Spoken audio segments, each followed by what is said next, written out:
இன்றைக்கி நம்ம வீடியோவில் 2 வகையான சட்னி பார்க்க போகிறோம்.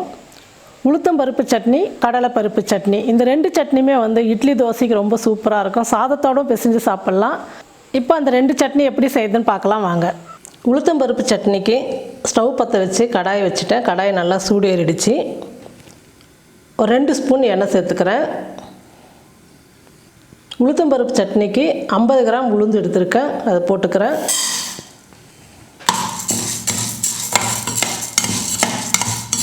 உளுந்து ஒரு நிமிஷம் வறுந்த உடனே 4 வரமிளகா சேர்த்துக்கணும்.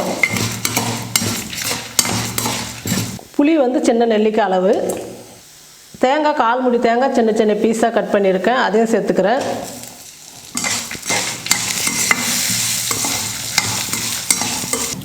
பாருங்கள், உளுந்து, தேங்காய், புளி, வரமிளகாய் எல்லாமே நல்லா வறுந்துடுச்சு. இப்போ வேறு பாத்திரத்தில் மாற்றிக்கலாம்.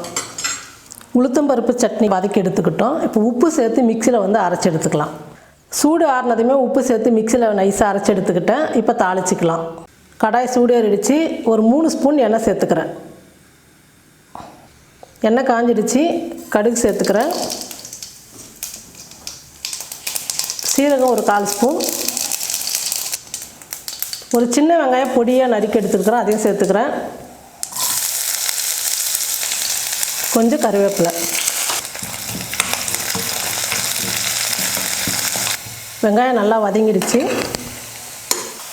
உளுத்தம் பருப்பு சட்னி அரைச்சதுக்கப்புறம் கொஞ்சம் தண்ணி சேர்த்து இந்த அளவுக்கு தண்ணியாக இருக்கணும் சட்னிக்கு. அப்போ தான் தோசை இட்லிக்கு ரொம்ப நல்லாயிருக்கும். இப்போ நான் சேர்த்துக்கிறேன்.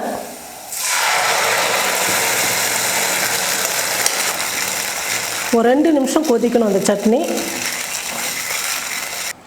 சட்னி இந்த மாதிரி கொதி வந்த உடனே நம்ம இறக்கிக்கணும். நல்லா கலந்து விட்டுடலாம். உளுத்தம் பருப்பு சட்னி ரெடி ஆகிடுச்சு. இப்போ எடுத்துக்கிறேன். அடுத்தது கடலை பருப்பு சட்னிக்கு வறுத்துக்கலாம். கடாயில் ஏற்கனவே எண்ணெய் இருக்கிறதுனால நான் 1 ஸ்பூன் சேர்த்துருக்குறேன். எண்ணெய் காஞ்சிடுச்சு. கடலைப்பருப்பு ஒரு 4 ஸ்பூன்.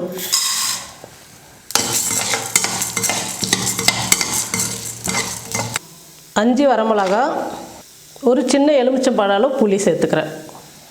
புளி இந்த மாதிரி சின்ன சின்னதாக பிச்சு போட்டுக்குங்க.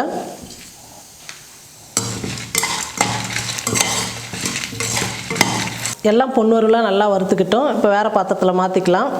வெங்காயம் தக்காளி வதக்கிக்கலாம். ஒரு 2 ஸ்பூன் எண்ணெய் சேர்த்துக்கிறேன். 2 பெரிய வெங்காயம் பொடியாக கட் பண்ணி வச்சுருக்கேன், அதையும் சேர்த்துக்கிறேன்.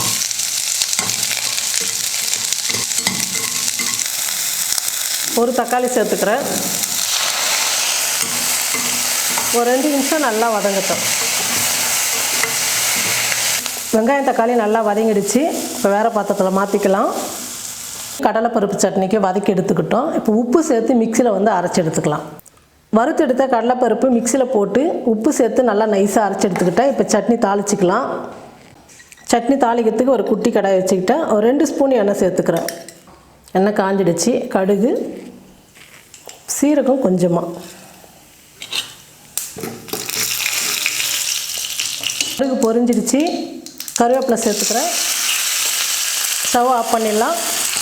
தாளிச்சதை சட்னியில் ஊற்றிக்கலாம்.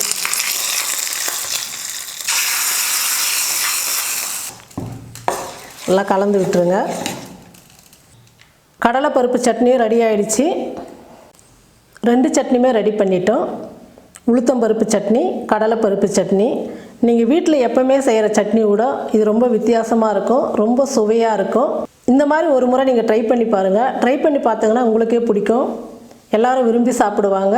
இந்த சட்னியை செஞ்சு பார்த்துட்டு எப்படி இருக்குன்னு சொல்லிட்டு கமெண்ட் பண்ணுங்கள், ஷேர் பண்ணுங்கள். நன்றி.